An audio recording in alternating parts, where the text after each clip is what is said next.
वडिलांची शपथ घेऊन सांगतो साला तू संक्षेप पडते सीताराम शेठ होते एक पैसे संध्याकाळी खाली एवढा नारायण नाही रे मी 10 लाख 15 लाख द्यायला तयार मित्रांची एवढा हलकट नाही अरे ज्यांनी जमीन या विधवा बायांच्या जमिनी लुबाडून घेतल्या मला त्याच्याबद्दल बोलायचं नाही ज्यांना पैसे नाही दिले खरेदी कधी केली त्यांनी बोलाव ज्याला सुप्रीम कोर्ट ऑफ इंडिया ज्यांनी हायकोर्ट महाराष्ट्रातलं तीनदा दिवशी ठरवलं संजय गायब नाही हो त्यांनी बोलाव त्यांनी मोरके व्हावं आता म्हणले मला कोणतरी म्हटलं तुरुंगात तुम्ही जाईल आता संजय काढायला अरे आता कर ना बाबा काय कागद बाहेर काढ सगळी काढून झाली तुरुंगात गेला कशाला मला बोलायचं नाही मी आजपर्यंत बोललो नाही माझ्याकडे लोक अनेक आली मी आजपर्यंत कधी वाईट बोललो नाही तर शरद दादाला सांगणं मी तुमचं आहे सगळे कागदपत्र हा ते राहिलं या निमित्ताने ज्यावेळी रमेश अप्पा थोरात यांचा मागच्या 15 दिवसापूर्वी 3 आठवड्यापूर्वी प्रवेश होता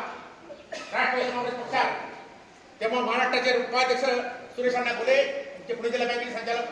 बालचंद जगताप